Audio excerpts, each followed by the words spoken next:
Hello dear students, welcome to Smart Knowledge. प्यारे बच्चों, आज की जो वीडियो है उसमें हम डिस्कस करेंगे common annual school examination for class 11 और सब्जेक्ट रहेगा Hindi. Time allowed 3 hours and maximum marks रहेंगे 80। सो कंप्लीट पेपर को हम डिस्कस करेंगे। सबसे पहले आपको देखिए सामान्य निर्देश दिए गए हैं और वीडियो के एंड में आपको प्लेलिस्ट का लिंक मिलेगा जिसमें आपको अदर सब्जेक्ट के पेपर भी आपको मिल जाएंगे। सो उनको भी आप ज़रूर कीजिएगा, काफ़ी बेनिफिशियल और हेल्पफुल रहने वाले हैं आपके फाइनल एग्ज़ाम के लिए। सबसे पहले यहाँ पर जनरल इंस्ट्रक्शंस दी गई हैं तो आप इनको पढ़ सकते हो। ठीक है। खंड अ दिया गया है वस्तुपरक प्रश्न, यानी सबसे पहले आपको अपठित बोध दिया गया है तो गद्यांश को ध्यानपूर्वक पढ़ना है और सर्वाधिक उपयुक्त उत्तर वाले विकल्प चुनकर आपको यहाँ पर लिखने हैं। दुनिया के बहुत सारे देश गर्मी झेल रहे हैं। भारत के भी अधिकतर मैदानी भाग गर्मी महसूस कर रहे हैं। पूरे विश्व में इस प्रकार की गर्मी को लेकर दुनिया भर के पर्यावरणविदों की चिंता स्वाभाविक है। दुबई में आयोजित संयुक्त राष्ट्र जलवायु सम्मेलन में दुनिया के 200 वैज्ञानिकों ने एक रिपोर्ट जारी कर चेतावनी दी कि मौजूदा तापमान वृद्धि भारत पृथ्वी पर जीवन को कठिन बना सकता है। हर साल दुनिया के तमाम देश इस सम्मेलन में जुटते हैं और जीवाश्म ईंधन के उपयोग में कटौती, औद्योगिक कार्बन उत्सर्जन पर रोक लगाने के बाद वादे करके वापस लौट आते हैं। मगर सच्चाई यह है कि हर साल वैश्विक तापमान में कुछ वृद्धि ही दर्ज होती जा रही है। मौसम का मिजाज इस कदर बदल चुका है कि बेमौसम तेज बारिश तो कहीं ठंडे कहे जाने वाले शहरों में लू के थपेड़ों से जो जीना है वो क्या हो गया है, वो मुहाल हो रहा है। इन सब का बुरा प्रभाव खेती, किसानी, बागवानी इन सभी पर पड़ रहा है। बहुत सारी वनस्पति और वन्य जीव खतरे की कगार पर पहुंच चुके हैं। भारत में इस वक्त जब गेहूं और दलहनी फसलों के लिए ठंडे मौसम और कोहरे की जरूरत होती है तब धरती जो है तप रही है। इससे जो फसलों की पैदावार उस पर वो भी कम होगी और पिछले कुछ सालों से देखा जा रहा है कि फरवरी का महीना शुरू होते ही मौसम में गर्मी लौट आती है। इस तरह फसल के दाने जो है वो ठीक से नहीं भर पाते। इससे स्वाभाविक ही अन्न के उत्पादन पर असर पड़ रहा है। मौसम का चक्र बिगड़ने से अनेक प्रकार के जो विषाणु हैं वो भी पनप रहे हैं जो स्वास्थ्य पर बुरा असर डालते हैं और ये सभी आप जलवायु परिवर्तन देख ही रहे हो। वायु प्रदूषण और उससे पैदा होने वाली बीमारियों को रोकना बहुत सारे देशों के लिए बड़ी चुनौती बन चुका है। इस तरह दुनिया भर में स्वास्थ्य खर्च बढ़ा है। जिन देशों का श्रम बल अधिक समय अस्वस्थता से जूझता है वहाँ के उत्पादन पर भी बुरा असर पड़ता है। इन तथ्यों से अब यह शायद ही कोई अपरिचित है, मगर हैरानी की बात यह है कि धरती पर जीवन के लिए खतरा बन चुके जलवायु परिवर्तन से निपटने के लिए अपेक्षित संजीदगी कहीं नजर नहीं आती। कार्बन उत्सर्जन में कटौती करने और उसके दोषियों पर दंड के प्रावधान को लेकर अब तक कोई व्यवहारिक रास्ता नहीं बन पाया है। इसके लिए कोष बनाने पर रजामंदी नहीं हो पाई है। इस तरह तो तपती धरती को शायद ही ठंडक पहुंचेगी। तो मौसम के मिजाज के बदलने का क्या कारण है? तो मौसम के मिजाज बदलने के कारण है वैश्विक तापमान में ह्रास। दुनिया भर के पर्यावरणविद क्यों चिंतित हैं? तो वो चिंतित हैं पारिस्थितिक तंत्र के बिगड़ने की आशंका से। नेक्स्ट है, दुनिया के तमाम देश जो है जलवायु सम्मेलनों में सिर्फ वादे करके क्यों चले जाते हैं? तो अपने अपने स्वार्थ और हितों के कारण।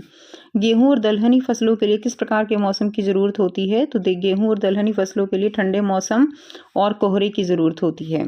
नेक्स्ट है, फरवरी का महीना शुरू होते ही मौसम में गर्मी लौटने का फसलों पर क्या प्रभाव पड़ता है? तो क्या होता है कि अन्न का जो उत्पादन होता है वो सीमित हो जाता है। नेक्स्ट है, वन्य जीव खतरे की कगार पर पहुंच चुके हैं। पंक्ति संबंधित है, तो ये पंक्ति किससे संबंधित है? ये है लुप्त प्राय दुर्लभ जीवों की कमी से। ठीक है। क्वेश्चन 7 है, आज बहुत सारे देशों के लिए बड़ी चुनौती क्या है? तो बहुत सारे देशों के लिए चुनौती है वायु प्रदूषण और उससे पैदा होने वाली बीमारियों को रोकना। ये आंसर हो जाएगा। नेक्स्ट देखिए, विभिन्न देशों में उत्पादन की कमी का कारण है। तो विभिन्न देशों में उत्पादन की कमी का कारण क्या है? जलवायु परिवर्तन के प्रति उदासीनता, नागरिकों की शारीरिक अस्वस्थता। तो ये ग आंसर इसका हो जाएगा। नेक्स्ट देखिए, क्वेश्चन 9 दिया गया है, निम्नलिखित कथन और कारण पर विचार कीजिए। तो कथन दिया गया है, धरती पर जीवन के लिए खतरा बन चुके जलवायु परिवर्तन से निपटने के लिए अपेक्षित संजीदगी कहीं नजर नहीं आती। और क्यों? कार्बन उत्सर्जन में कटौती करने और उसके दोषियों के पर दंड के प्रावधान को लेकर अब तक कोई व्यवहारिक रास्ता नहीं बन पाया है। ए और आर दोनों ही सही है और ये इसकी सही व्याख्या भी करता है, इसीलिए हमारा आंसर क्या हो जाएगा? घ हो जाएगा। नेक्स्ट क्वेश्चन नंबर 10 है, निम्नलिखित कथनों पर विचार कीजिए। मौसम का चक्र बिगड़ने से अनेक प्रकार के विषाणु पनप रहे हैं जो स्वास्थ्य पर बुरा असर डालते हैं, तो ये बिल्कुल ठीक है। खेती किसानी बागवानी पशुपालन पर जलवायु परिवर्तन का अच्छा प्रभाव पड़ रहा है। अच्छा प्रभाव नहीं, बुरा प्रभाव पड़ रहा है, तो हमारा जो पहला वाक्य है ये ठीक है। उसके बाद देखिए, विभिन्न देशों में जलवायु परिवर्तन से निपटने के लिए अपेक्षित गंभीरता दिखाई देने लगी है, तो कोई गंभीरता नहीं है जैसे हमने ऊपर पढ़ा, तो केवल 1 इसका सही आंसर रहेगा। नेक्स्ट देखिए, दिए गए काव्यांश को पढ़कर उस पर आधारित प्रश्नों के सर्वाधिक उपयुक्त वाले जो उत्तर हैं उनको चुनकर लिखना है। समान नहीं है वस्तु जो खरीदी जा सकती हो बाजारों से, इसकी कीमत तुम पूछो जाकर कलाकार फनकारों से। हासिल करना यदि इसे चाहते तो आदर्शों के प्रतिमान बनो, ईर्ष्या से होता विध्वंस है तो हो पाता ना निर्माण कोई। ठीक है, जो कुंठित है उसका समाज में करता ना सम्मान कोई, प्रेम बेल लहराओ उर्मे तुम करुणा की खान बनो। गुणवान न बनो गुणवान बनो, बलात्कार अपहरण खून जो करते अपने हाथों से, बेच आत्मा जोड़ रहे वो सिक्के कुछ अपराधों के। तो आगे भी इसको आप पढ़ लेंगे। उसके बाद देखिए, प्रश्न दिए गए हैं। दिए गए कथनों के अनुसार उचित विकल्प आपको चुनकर लिखना है। इसमें कथन आपको दिया गया है, कवि आदर्शों के प्रतिमान बनाने के लिए कहता है। ठीक है, कवि ने श्रम करने पर बल दिया है और आपराधिक क्रिया में लिप्त व्यक्ति मासूमों की हाय प्राप्त करता है। कवि ईर्ष्या और विध्वंसकारी गुणों का सम्मान करता है, तो ये गलत है। इसमें सही क्या हो जाएगा, 1, 2, 3 जो विकल्प हैं वो तीनों सही हैं। नेक्स्ट क्वेश्चन देखिए, अगला दिया गया है, कवि क्या बनने की सलाह दे रहा है, तो कवि गुणवान बनने की सलाह दे रहा है। छोड़ो तुम आलस के तम को, हर क्षण करो समर्पित श्रम को, कहकर कवि किस ओर संकेत कर रहा है, तो कवि जो है वो नव विकास और निर्माण करने की ओर संकेत कर रहा है। कवि के हृदय में क्या लहराने की बात कही है, कवि ने हृदय में प्रेम लहराने की बात कही है। वस्तु की असली कीमत कौन पहचानता है, तो वस्तु को बनाने वाला ही वस्तु की असली कीमत को पहचानता है। निम्नलिखित कथन कारण को ध्यानपूर्वक पढ़ना है और उसके बाद दिए गए विकल्पों में से किसी एक विकल्प का चुनाव करके लिखना है। तो इसमें देखिए, कथन है, ईर्ष्या से मानव का विध्वंस होता है। कारण है, कुंठित व्यक्ति समाज में सम्मान नहीं पाता। तो इसमें कथन और कारण दोनों क्या हैं, सही हैं। नेक्स्ट क्वेश्चन देखिए, प्रेम बेल में कौन सा अलंकार है, तो प्रेम बेल में रूपक अलंकार है। कवि क्या छोड़ने की कह रहा है, कवि जो है यहाँ पर आलस छोड़ने की बात कर रहा है। अभिव्यक्ति और माध्यम, इसमें निम्नलिखित प्रश्नों के उपयुक्त उत्तर वाले विकल्प चुनकर लिखने हैं। सच्चाई, संतुलन, निष्पक्षता एवं स्पष्टता के रूप में हम पत्रकारिता के किस विषय की बात कर रहे हैं, तो हम पत्रकारिता के मूल्यों की बात कर रहे हैं। ठीक है, किसकी बात कर रहे हैं, उसके मूल्यों की। नेक्स्ट देखिए, किस घटना के समाचार बनने के लिए निम्नलिखित में से किन तत्व का होना जरूरी है, तो इसमें आ जाएगा आपका नवीनता है, ठीक है, जनरुचि, निकटता और प्रभाव। तो घटना के समाचार बनने के लिए इन चारों तत्वों का होना जरूरी है। अगला प्रश्न है, भारत की पहली मूक फिल्म राजा हरिश्चंद्र के निर्माता कौन थे, तो दादा साहब फाल्के जो है पहली फिल्म जो मूक फिल्म थी राजा हरिश्चंद्र, उसके निर्माता थे। निम्नलिखित कथनों पर विचार करना है। दैनिक समाचार पत्र रात 12 बजे तक के समाचारों को कवर करते हैं, तो ये ठीक है। उसके बाद देखिए, किसी मुद्दे को समाचार बनने के लिए एक पक्षीय होना आवश्यक है, तो ऐसा जरूरी नहीं है। लोगों का टकराव और संघर्ष में स्वाभाविक दिलचस्पी होती है, तो ये ठीक है। नंबर 4 क्वेश्चन है, निम्नलिखित कथनों पर विचार कीजिए। तो दैनिक समाचार पत्र रात 12 बजे तक के समाचारों को कवर करते हैं, तो ये बिल्कुल ठीक है। किसी मुद्दे पर समाचार बनाने के लिए एक पक्षीय होना आवश्यक है, ये गलत है। लोगों की टकराव एवं संघर्ष में स्वाभाविक दिलचस्पी होती है, तो ये ठीक रहेगा। तो आंसर आपका ग हो जाएगा। 1 व 3 दोनों जो है इसमें सही हैं। अगला प्रश्न है, मिस रुचिका तथ्यों की गहराई से छानबीन करके सूचनाओं को सामने लाने का काम करती है। यहाँ पत्रकारिता की किस प्रकार की बात हो रही है, यहाँ पत्रकारिता की खोज परख पत्रकारिता के बारे में बात हो रही है। पाठ्य पुस्तक अंतरा भाग 1, तो निम्नलिखित काव्यांश को ध्यानपूर्वक पढ़ना है और उचित विकल्प का चयन करना है। तो बांध लेंगे क्या तुझे यह मोम के बंधन सचीले, पंथ की बाधा बनेंगे तितलियों के पर रंगीले। तो इसको आप पढ़ लेंगे। ये आपको काव्यांश दिया गया है। तो उपयुक्त काव्यांश में काव्य का कौन सा गुण विद्यमान है, तो इसमें ओज गुण जो है विद्यमान है। नेक्स्ट देखिए, काव्यांश में तितलियाँ किसका प्रतीक हैं, तो ये सुंदर युवतियों का प्रतीक हैं। काव्यांश का मूल भाव क्या है, तो स्वाधीनता के मार्ग पर निरंतर आगे बढ़ते रहना काव्यांश का मूल भाव है। जाग तुझको दूर जाना से क्या अभिप्राय है, तो लक्ष्य प्राप्ति के लिए जागरूक होकर आगे बढ़ना जो है जाग तुझको दूर जाना, इसका इससे अभिप्राय है। नेक्स्ट देखिए, निम्नलिखित कथनों पर विचार कीजिए। इसमें दिया गया है, आकर्षण के सामने आने से व्यक्ति की दृढ़ प्रतिज्ञा में वृद्धि हो जाती है, तो ये जो है गलत है। सफलता प्राप्ति के लिए मार्ग की बाधाओं से घबराना नहीं चाहिए, ठीक हो जाएगा। और संघर्षशील व्यक्ति को कोमल भावनाओं से सावधान रहना चाहिए, तो ये भी ठीक है। तो इसके अंदर कथन 2 और 3 हमारे सही रहेंगे। नेक्स्ट देखिए, निम्नलिखित गद्यांश को ध्यानपूर्वक पढ़ना है, निर्देशानुसार उचित विकल्पों का चयन करना है। लोग ज्ञान न पा सके इसलिए इस सरकार ने हमारे पढ़ने लिखने के साधनों को अज्ञान से भर रखा है। लोग वीर और स्वाधीन न हो सकें इसलिए अपमानजनक और मनुष्यताहीन नीति मर्दक कानून गढ़े हैं। गरीबों को चूस कर सेना के नाम पर पले हुए पशुओं को शराब से कबाब से मोटा ताजा रखती है यह सरकार। धीरे धीरे जोक की तरह यह हमारे धर्म, प्राण और धन चूसती चली जा रही है यह शासन प्रणाली। तो इसमें क्या कहा गया है, यहाँ किस शासन प्रणाली की बात की जा रही है, तो यहाँ पे ब्रिटिश शासन प्रणाली की बात की जा रही है। गद्यांश में क्या दर्शाया गया है, गद्यांश में शासन की अन्यायपूर्ण नीति को दर्शाया गया है। इस सरकार ने अपमानजनक और मनुष्यताहीन नीतिमर्दक कानून क्यों गढ़े हैं, तो लोग वीर और स्वाधीन न हो सकें इसलिए। सरकार ने हमारे पढ़ने लिखने के साधनों को अज्ञान से भर रखा है, इससे क्या अभिप्राय है, तो इससे अभिप्राय है ज्ञान पाने वाले साधनों को काबू में करके अज्ञानता से भर देना। नेक्स्ट देखिए, कथन ए और कारण आर को ध्यान से पढ़ना है और बताना है आपको। देश की दुरावस्था से चिंतित युवा पीढ़ी का विद्रोह जो है वो मुखर है। शासन व्यवस्था जोक की तरह देश के धर्म, धन व प्राणों को चूसती जा रही है, तो इसमें कथन ए सही है और कारण आर इसकी सही व्याख्या है। नेक्स्ट देखिए, पाठ्यपुस्तक अंतराल भाग 1। निम्नलिखित प्रश्नों के सर्वाधिक उपयुक्त वाले विकल्प चुनकर लिखने हैं। जो रुदन के विभिन्न रूपों को पहचानता है वह साधारण बालक नहीं है। ये कथन किसने कहा, यह अघोरनाथ के मित्र का कथन है। भुवन मोहिनी कौन थी, तो शरद की माता जो है वो भुवन मोहिनी थी। शरद द्वारा किए जाने वाले निषिद्ध कार्यों संबंधी कथनों पर विचार आपको करना है, तो इसमें आपका आंसर रहेगा 1 और 2 इसमें आपके सही रहेंगे। बाग से फूल चुराना और तितली पकड़ना। नेक्स्ट देखिए, बेंद्री साहब की मकबूल के पिता से मुलाकात का क्या परिणाम हुआ, तो पिता ने मकबूल के लिए ऑयल कलर ट्यूब व कैनवस मंगाने का आदेश दिया था। नेक्स्ट देखिए, मिलान करना है, तो यहाँ पे गोखरू क्या है, गोखरू जो है एक भयंकर गोखरू यहाँ पे क्या हो जाएगा, एक भयंकर जो है विषैला सांप है। उसके बाद भागलपुर क्या है, भागलपुर शरद का ननिहाल है।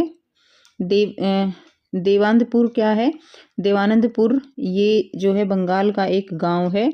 और सिवार है एक जलीय पौधा, तो ये आंसर जो है यहाँ से ख आंसर ठीक होगा। नेक्स्ट देखिए, मकबूल किस खेल में अव्वल आते थे, मकबूल हाई जंप्स में अव्वल आते थे।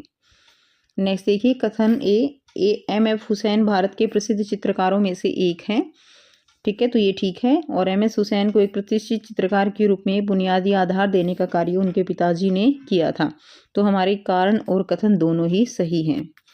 अगला प्रश्न रहेगा खंड ब, वर्णात्मक प्रश्न है। निम्नलिखित में से किसी एक विषय पर 120 शब्दों में आपको दृश्य लेखन लिखना है, तो देखिए इसमें आपको दिया गया है 2020 क्रिकेट मैच का दृश्य या हिंदी विषय की कक्षा का एक दृश्य आपको लिखना है, तो यहाँ से आप लिख लेंगे 2020 मैच का एक दृश्य जो है, गर्मियों की एक सुनहरी शाम, स्टेडियम दर्शकों से खचाखच भरा हुआ था, चारों ओर उत्साह और रोमांच का माहौल था। जैसे ही टॉस हुआ दर्शकों की तालियों की गड़गड़ाहट से मैदान गूंज उठा। पहली गेंद डाली गई और बल्लेबाज ने शानदार चौका जड़ दिया, जिससे दर्शकों का उत्साह जो है वो चरम पर पहुंच गया। हर चौके छक्के पर लोग झूम उठते तो हर विकेट पर मैदान में सन्नाटा छा जाता।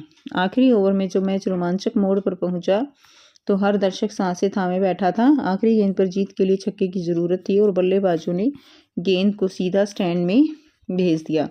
पूरा स्टेडियम तालियों से गूंज उठा और विजेता टीम के खिलाड़ी खुशी से झूम उठे और मैच हमेशा के लिए यादगार बन गया।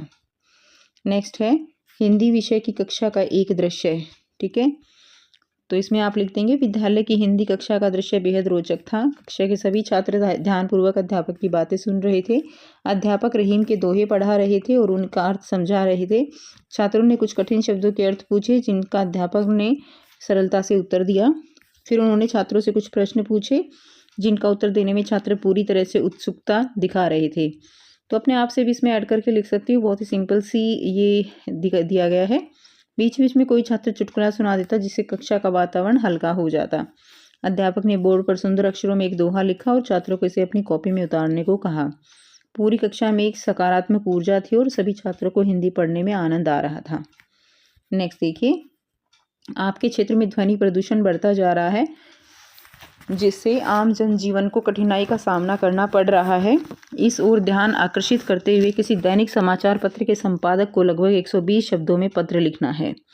तो आंसर रहेगा सेवा में संपादक महोदय, समाचार पत्र का नाम लिख देंगे और नगर का नाम यहाँ पर आप लिख देंगे। ध्वनि प्रदूषण की समस्या की ओर ध्यान आकृष्ट करते हुए महाशय, मैं आपके प्रतिष्ठित समाचार पत्र के माध्यम से अपने क्षेत्र में बढ़ते ध्वनि प्रदूषण की गंभीर समस्या की ओर ध्यान आकर्षित करना चाहता हूं। हमारे मोहल्ले में लगातार लाउडस्पीकर, वाहनों के हॉर्न, निर्माण कार्यों की तेज आवाज़ से लोगों को अत्यधिक परेशानी हो रही है। छात्रों की पढ़ाई बाधित होती है, बुजुर्गों को मानसिक तनाव झेलना पड़ता है और बीमार लोगों को आराम करने में कठिनाई होती है। अतः प्रशासन से अनुरोध है कि ध्वनि प्रदूषण को नियंत्रित करने के लिए कड़े नियम किए जाएं और जनता को जागरूक किया जाए। हमें मिलकर इस समस्या का समाधान निकालना चाहिए। तो आपका नाम आ जाएगा, पता तारीख लिख देंगे। नेक्स्ट देखिए अथवा में दिया गया है शिक्षा निदेशालय दिल्ली में कंप्यूटर ऑपरेटर का पद रिक्त है। अपनी योग्यता का विवरण देते हुए शिक्षा निदेशक को लगभग 120 शब्दों में आवेदन पत्र जो है वो आपको प्रस्तुत करना है। तो इसका जो उत्तर रहेगा कुछ इस तरह से लिखेंगे। सेवा में शिक्षा निदेशक, शिक्षा निदेशालय दिल्ली, विषय रहेगा कंप्यूटर ऑपरेटर पद हेतु आवेदन। महाशय, मैं हिमांशु या हिमांशी आपके विभाग में रिक्त कंप्यूटर ऑपरेटर पद के लिए आवेदन चाहता हूं या चाहती हूं। मेरी शैक्षणिक योग्यता इस प्रकार है। योग्यता लिख देंगे स्नातक, BA, BSc, BCom जो भी है, कंप्यूटर में डिप्लोमा, टाइपिंग स्पीड है हिंदी व अंग्रेजी में 40 शब्द प्रति मिनट, 2 वर्ष का अनुभव। तो इस तरह से आप इसमें डिटेल लिख देंगे। मैं ईमानदारी और पूर्ण समर्पण से कार्य करने के लिए इच्छुक हूँ। कृपया मुझे इस पद के लिए एक अवसर प्रदान करें। इसके लिए मैं आपकी सदा आभारी रहूँगी या रहूँगा। धन्यवाद। बहुदीय हिमांशु, हिमांशी, पता और तारीख जो है यहाँ पर आ जाएगा। ठीक है। नेक्स्ट देखिए, आप हिमांशी और हिमांशु हैं। अपने मोहल्ले में आयोजित दंत स्वास्थ्य सुरक्षा संबंधी शिविर के लिए आपको एक एडवर्टीजमेंट प्रेस जो है विज्ञप्ति तैयार करनी है। अथवा में दिया गया है देश विदेश में रोजगार प्रदान करने हेतु नई युवा नीति पर एक प्रतिवेदन आपको तैयार करना है। तो ये आप जो है खुद से करेंगे। ठीक है। उसके बाद नेक्स्ट देखिए, अगले जो है प्रश्न दिया गया है। निम्नलिखित प्रश्नों के उत्तर लगभग 40 शब्दों में लिखने हैं। तो पटकथा किसे कहते हैं? किसी एक पटकथा संबंधित पुस्तक का नाम लिखना है। पटकथा क्या होती है? ऐसी कहानी जिसे पर्दे पर दिखाया जाए, फिर पर्दा चाहे छोटा हो या बड़ा हो, उसे पटकथा कहते हैं। तो पुस्तक पटकथा लेखन एक परिचय, इसकी कौन है? मनोहर श्याम जोशी। एक उदाहरण देना है आपको। नेक्स्ट देखिए, जनसंचार के विभिन्न कार्यों पर प्रकाश डाले। तो जनसंचार के कार्य क्या होते हैं? जनसंचार के कार्य सूचना देना, शिक्षित करना, एजेंडा तय करना, निगरानी करना, विचारों की अभिव्यक्ति के लिए मंच उपलब्ध कराना, ये हो जाएंगे।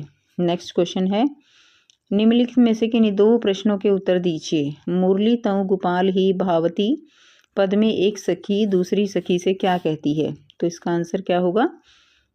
सखी दूसरी सखी से कहती है कि मुरली कृष्ण को अनेक प्रकार से नाच नचाती है पर वह फिर भी प्रिय है, अर्थात पूरी तरह से कृष्ण मुरली के वश में है। ठीक है। नेक्स्ट देखिए, वृद्धाओं की कवि ने बगुला सा क्यों कहा है? तो वृद्धाओं को कवि ने बगुला सा क्यों कहा है? वृद्धाएं जो है वो बगुले के समान सफ़ेद वस्त्र धारण किए हुए हैं। जिस प्रकार बगुले शांत भाव से एक टांग पर मछली की बाट जोते हैं, उसी प्रकार जो वृद्धाएं हैं वो भी क्या हैं? भक्ति में लीन हैं। नेक्स्ट क्वेश्चन देखेंगे, मनुष्य क्यों मरता है? पंक्ति में शासन व्यवस्था पर किए गए व्यंग्य को स्पष्ट करना है। तो सत्ता हर विद्रोह को दबाने की कोशिश करती है, मौलिक अधिकारों तक को कुचल सकती है। कवि व्यंग्य करता है कि मृत्यु पर सत्ता का वश चले तो वह उसे भी नियंत्रण में कर ले। नेक्स्ट देखिए, निम्नलिखित में से किसी एक काव्यांश की सहप्रसंग आपको व्याख्या करनी है, तो यहाँ से आप इसको देख सकते हो। ठीक है, तो सहप्रसंग व्याख्या का एक जो फॉर्मेट होता है उसी तरह से आप इसको करोगे। जो भी इसमें इम्पोर्टेंट चीज़ें, इम्पोर्टेंट जो लिखना होता है हाईलाइट करके अथवा में दिया गया है, तो इसको आप कर लेंगे। उसके बाद है 2 प्रश्नों के उत्तर आपको लिखने हैं। बुढ़िया अमीना बालिका अमीना बन गई, ईदगाह कहानी में ऐसा क्यों कहा गया है? तो इसमें हामिद ने अपनी खुशी न्यौछावर करके दादी के लिए चिमटा खरीद कर लाता है। यह उपहार देख दादी भाव विभोर होकर रोने लगती है। इन्हीं भावना को व्यक्त करने के लिए लेखक ने ऐसा कहा है। नेक्स्ट देखिए, आदर्श परिवार के विषय में ज्योतिबा फुले के विचारों पर प्रकाश डालिए। तो आदर्श परिवार के विषय में, आदर्श परिवार क्या है? ज्योतिबा फुले आदर्श परिवार के बारे में कहते हैं, यदि हर धर्म के लोग एक ही परिवार में मिलजुल कर रहेंगे तो यह धरती क्या बन जाएगी? स्वर्ग बन जाएगी। जैसे परिवार में पिता बौद्ध, माता ईसाई, बेटा सत्यधर्मी होना चाहिए। धर्म सत्ता को परास्त करके समानता मूलक राज का निर्माण आदर्श परिवार से ही होगा। नेक्स्ट देखिए, ऐसे दुष्ट व्यक्ति नाशक राष्ट्र के सर्वनाश में मेरा भी हाथ हो के माध्यम से लाल क्या कहना चाहता है? तो क्या कहना चाहता है? तो लाल जो है अंग्रेजी पराधीनता से मुक्ति पाने में अपना योगदान देना चाहता है। जो राष्ट्र या शासन व्यक्तियों का नाश करता है, ऐसे राष्ट्र एवं शासन को उखाड़ फेंकना चाहिए। लाल इस कार्य में अपनी भागीदारी सुनिश्चित करना चाहता है। ये इसका आंसर हो जाएगा। नेक्स्ट है, गद्यांश में किसी एक की सप्रसंग व्याख्या लिखनी है, तो इनमें से कोई एक आप लिख देंगे। तो आप इनको यहाँ से अच्छे से देखकर इसकी प्रैक्टिस कीजिए।